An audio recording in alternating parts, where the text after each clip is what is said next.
नमस्कार, मैं हूं आपके साथ सोनिया चौहान। उत्तराखंड की खबरों में आप सभी का स्वागत है। रुक करते हैं खबरों की ओर।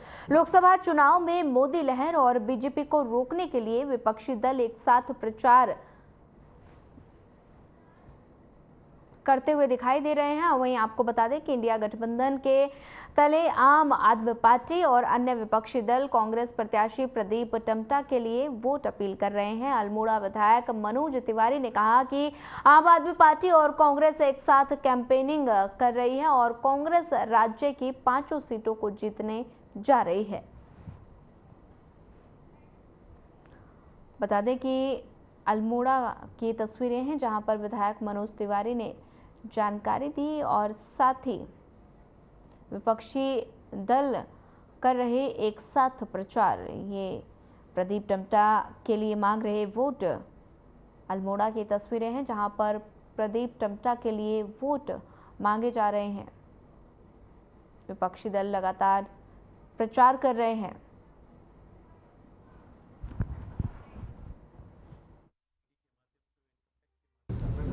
देश की संवैधानिक संस्थाओं को बचाने के लिए, जिसका सत्ता को में आने के लिए दुरुपयोग ना हो करके, और इस देश के संविधान को बचाने के लिए जो एक शंका हो रही की खुर्द-बुर्द किया जाएगा, उसके साथ इस देश के लोकतंत्र प्रजातंत्र को बचाने के लिए आज पूरे जितने हमारे भारतीय जनता पार्टी के अलावा जितने भी हमारे सहयोगी दें, लगभग 26 हैं, उन्होंने एक मन बनाया है कि इंडिया अलायंस का गठबंधन किया और हम पूरी जो भारतीय जनता पार्टी का उसके साथ पूरी मुस्तैदी के साथ चुनाव लड़ेंगे।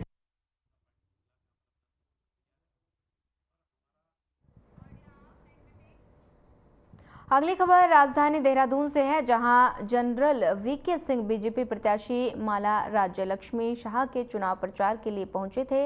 इस दौरान एक सभा में पूर्व सैनिक के साथ बीजेपी के कार्यकर्ताओं पर अभद्रता करने का आरोप कांग्रेस ने लगाया। आपको बता दें कि उत्तराखंड कांग्रेस के प्रदेश उपाध्यक्ष सूर्यकांत धस्माना का कहना है कि देहरादून के पूर्व सैनिकों के साथ जो कुछ हुआ वो बहुत ही दुर्भाग्यपूर्ण है। पूर्व सैनिकों का बीजेपी ने अपमान किया। साथ ही उन्होंने कहा कि बीजेपी के इस कृत्य से उनका चेहरा बेनकाब हुआ है।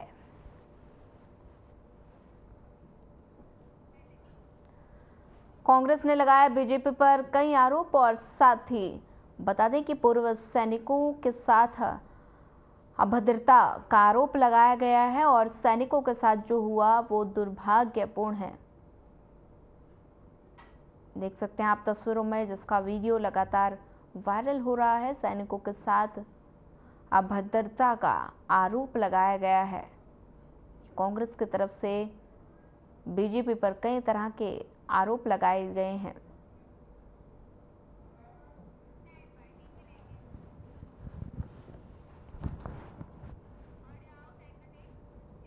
एक तरफ बीजेपी केंद्र और प्रदेश सरकार की योजनाओं को लेकर बड़े बड़े दावे कर रही है, तो वहीं कांग्रेस इस पर सवाल खड़े कर रही है।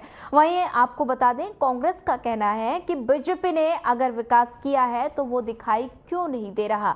वहीं बीजेपी की प्रदेश प्रवक्ता हनी पाठक ने कांग्रेस पर हमला करते हुए कहा कि कांग्रेस बताए कि इन्होंने अपने विकास से कितनी तरक्की कर ली, जनता का खूब खून चूस रखा है और साथ ही बड़े बड़े घोटाले कर कांग्रेस भी बताए कि ऐसी क्या तरक्की की है। देखिए, ऐसा है, इनको अपने विकास का हिसाब जरूर मांगना चाहिए कि इन्होंने कितनी तरक्की कर ली। अपने घोटालों में कमा के लोगों के जनता का खून चूस के उन्होंने इतनी तरक्की कर ली कि इनके यहाँ से 3-3 दिन लग जाते हैं जो पैसे बरामद होते हैं।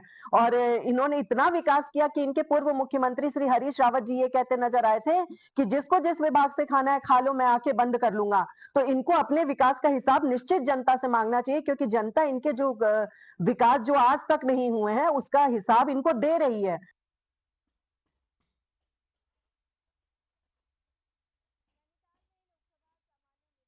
को लेकर दिव्यांग और बुजुर्ग मतदाताओं के लिए चलाए गए 3 दिवसीय मतदान अभियान में 90% वोटिंग हुई। जिला निर्वाचन नोडल अधिकारी विशाल मिश्रा ने बताया कि घर जाकर पोस्टल बैलेट वोटिंग अभियान में अभी तक 90% वोटिंग हुई है और 12 फॉर्म डी का आवेदन कर पोस्टल बैलेट से मतदान करने के लिए आवेदन किया था, जिनके लिए प्रथम चरण में वोटिंग का अभियान चलाया गया और अभी तक 1290 मतदाताओं ने वोट दिया है।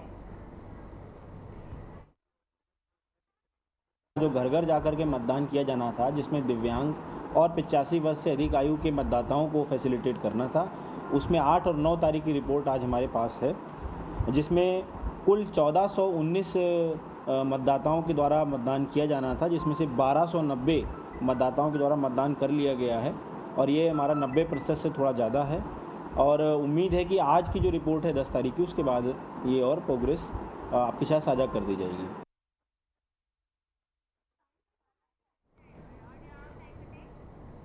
अगली खबर रुद्रपुर से है, जहां चोपड़ा पंजा लीग का आयोजन होने जा रहा है, जिसमें रुद्रपुर, हल्द्वानी, नैनीताल जैसे तमाम शहर से लोग यहां भाग लेने पहुंचेंगे।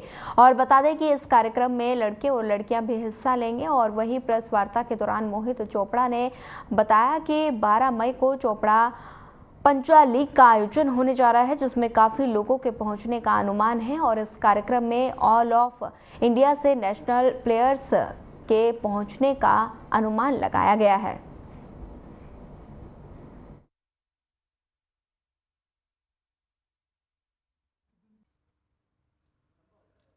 इसने यूपी, दिल्ली और उत्तराखंड पूरे को ले रखा है। ओपन यहाँ पे करवा रखी है चैंपियनशिप चोपड़ा पंजा लीग में। यही काफ़ी दूर दूर से हमने सोच रखा है, काफ़ी सोच कर रखा है और आने हैं कि बहुत बिगेस्ट स्तर पे यहाँ पे ये चैंपियनशिप होने जा रही है। क्या मानते हैं कितने लोग 100 और 300 का हमारा टारगेट है। 700 रुपीज़ पर ऑन बोथ हैंड 800 के एक हमने चैलेंजिंग के रूप में एक स्पोर्ट्स प्लेयर को बुलाया हुआ है कि उसका कोई भी पंजा अगर गिरा था तो 11,000 रुपीज़ को वो अपनी तरफ से देगा। 11 कि आप लोगों के सहयोग की वजह से और ऊपर वाले माता रानी की कृपा से और हमारी पूरी टीम की वजह से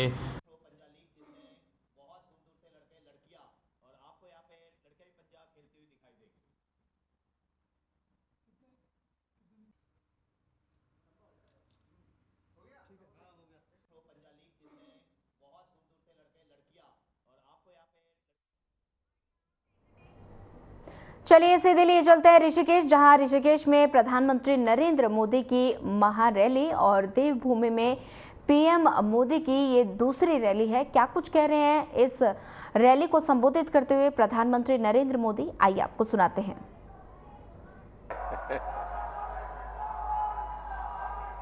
तो आपकी इजाजत है? इजाजत है? मैं बोलना शुरू करूं? कितने अच्छे लोग हैं आप।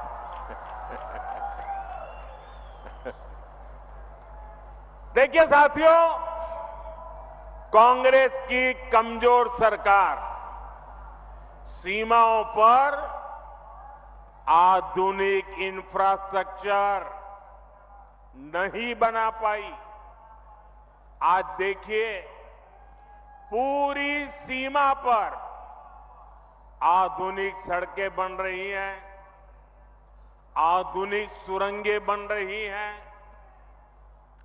साथियों, कुछ साल पहले बाबा केदार के दर्शन के बाद मेरे मुंह से अचानक ही निकला था कि ये दशक उत्तराखंड का दशक है।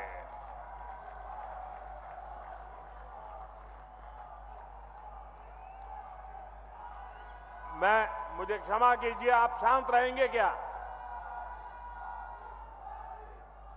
मुझे क्षमा कीजिए, आप शांत रहेंगे क्या?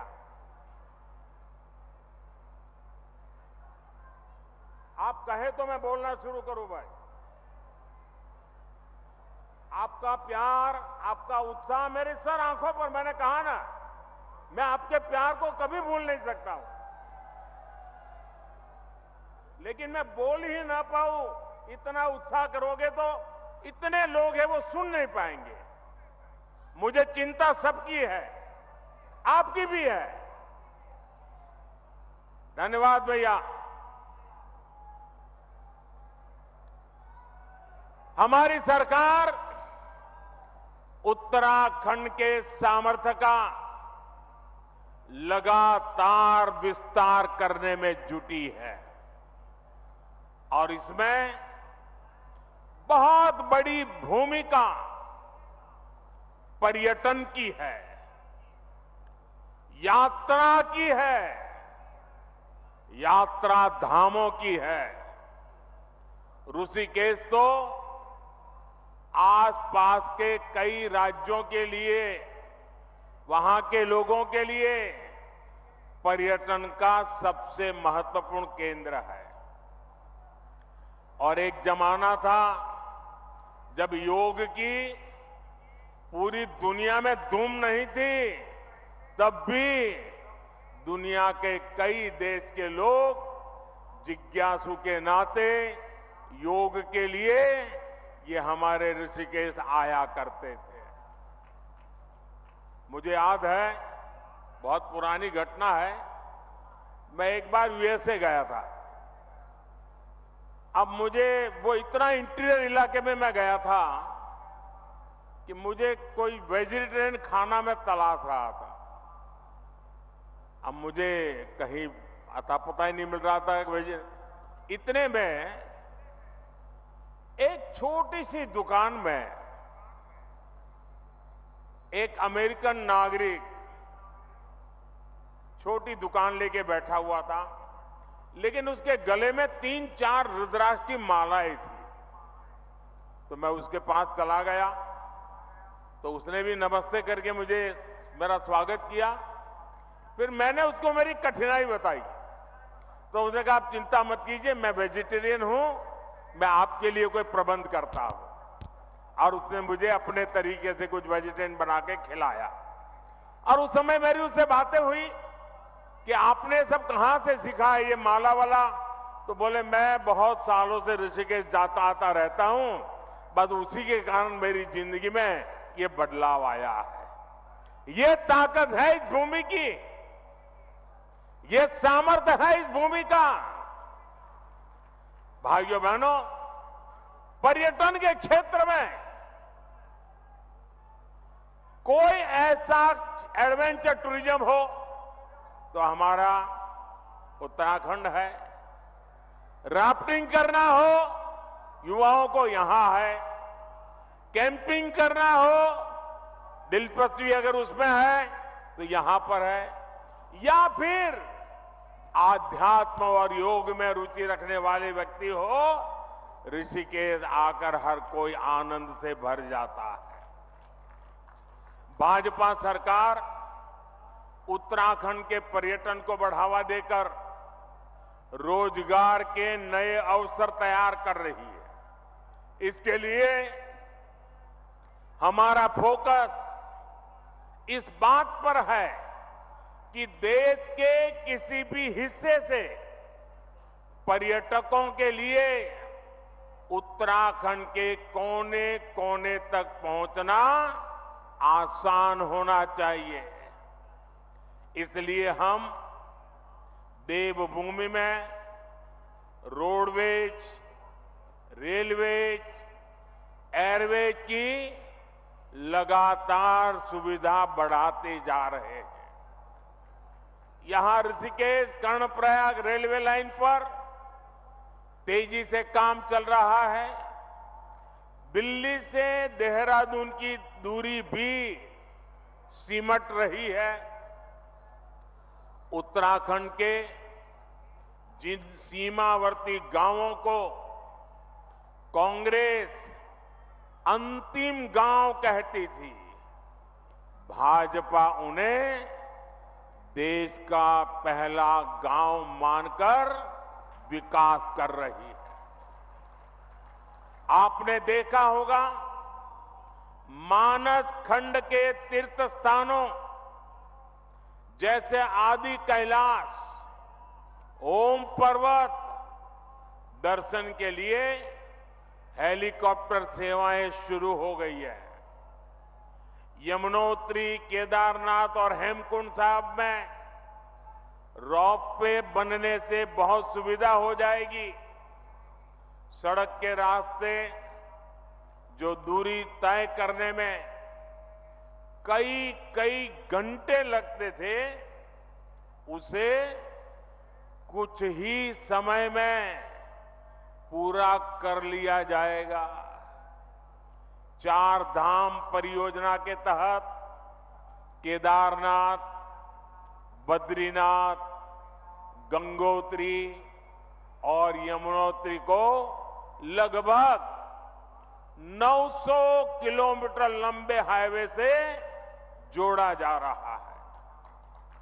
इन सब प्रयासों से श्रद्धालुओं को उत्तराखंड पहुंचने में काफी आसानी हो जाएगी। ये इसलिए हो रहा क्योंकि भाजपा की नीयत सही है, और जब नीयत सही होती है तो नतीजे भी सही मिलते हैं। साथियों, 2027 तक केदारनाथ में 1 साल के भीतर करीब 5 लाख श्रद्धालुओं को पहुंचने का रिकॉर्ड था।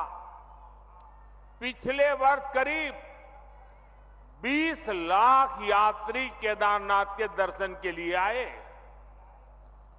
अगर पूरी 4 धाम यात्रा की बात करें तो पिछले वर्ष 55 लाख से ज्यादा श्रद्धालुओं ने उत्तराखंड की यात्रा की।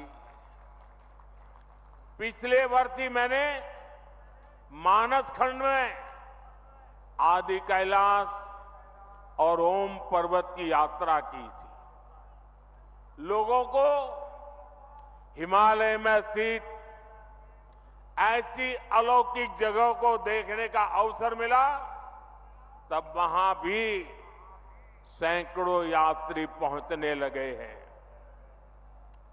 पर्यटन का ये विस्तार सिर्फ एक सेक्टर का विस्तार नहीं है। पर्यटन बढ़ने का मतलब है रोजगार के ज्यादा से ज्यादा अवसर। साथियों, उत्तराखंड में हो रहे इस विकास ने अब पलायन की खबरों को बीते दिन की बात बता दिया है। अब उत्तराखंड के स्टार्टअप की खबरें आती हैं। उत्तराखंड के नौजवानों ने 1000 से अधिक स्टार्टअप रजिस्टर किए हैं। इसमें भी लगभग आधे यानी करीब 500 स्टार्टअप्स उत्तराखंड में हमारी बेटियां उसका नेतृत्व कर रही है। गर्व होता है इन बातों से। मुद्रा योजना से लाखों नौजवानों को बिना गारंटी के ऋण मिले हैं। ये पैसा टूरिज्म से जुड़े हुए काम जैसे होम स्टे, गेस्ट हाउस, दुकान, ढाबा, बहुत बड़ी मात्रा में इसे बनाने में ये धन काम आ रहा है।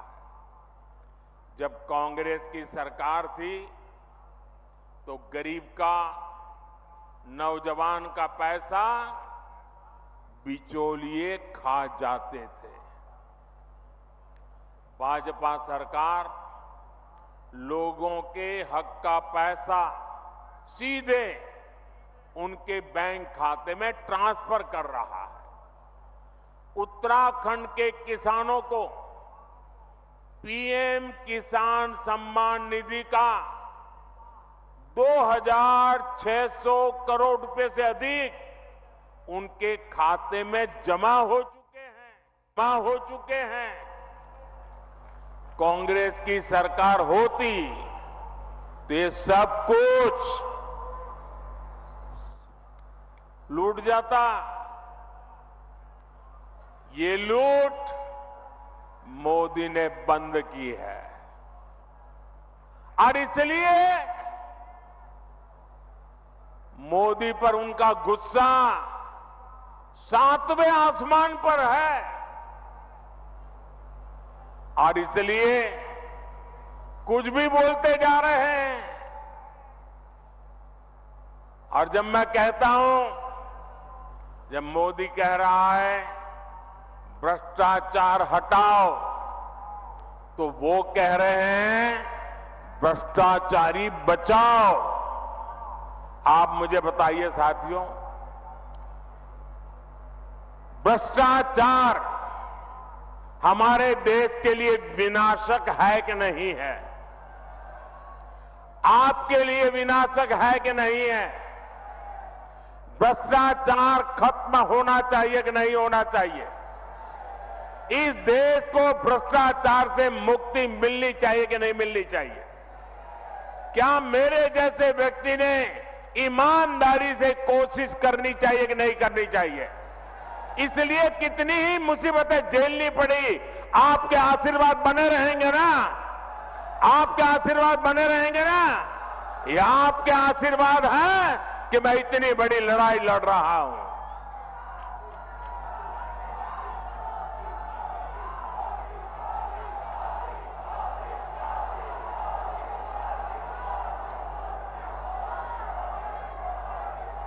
साथियों, कांग्रेस के नेताओं के लिए तो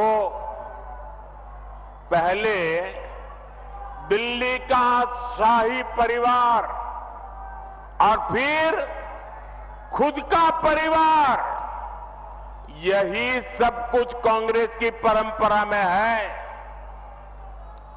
लेकिन मोदी के लिए तो आप सभी, मेरा भारत ही मेरा परिवार है। भाइयों बहनों, मेरी जिंदगी के महत्वपूर्ण कालखंड मैंने इस देवभूमि में बिताया है। मैंने खुद देखा है, गढ़वाल हो या कुमाऊं, माताओं बहनों का पूरा समय लकड़ी, पानी और पशुओं के चारे के इंतजाम में ही खप जाता था। अपनी बहनों की इन्हीं समस्याओं को देखते हुए हमने घर घर सस्ता सिलेंडर पहुंचाया। जल जीवन मिशन के तहत भी उत्तराखंड में बहुत काम हुआ है। 2019 तक उत्तराखंड में 10 में से 9 परिवार के पास ही 100 में से 9 परिवार के पास ही ये पानी की स्थिति थी। यानी एक प्रकार से 10 में से 1 के पास सुविधा थी। आज स्थिति बदल गई है। आज उत्तराखंड में 10 में से 9 परिवारों के घर में नल से जल आता है। आपको जब राशन के लिए, दवा के लिए भी चिंता की जरूरत नहीं रही। आने वाले 5 साल तक मुफ्त राशन मिलता रहेगा। अस्पताल में, ऋषिकेश में प्रधानमंत्री नरेंद्र मोदी ने महारैली को संबोधित किया और इस दौरान बीजेपी की कई उपलब्धियों और योजनाओं के बारे में लोगों को संबोधित भी किया। वहीं साथ ही कांग्रेस पर जमकर निशाना भी साधा। वहीं फिलहाल इस बुलेटिन में इतना ही। ज्यादा खबरों के लिए बने रहिए हमारे साथ। नमस्कार।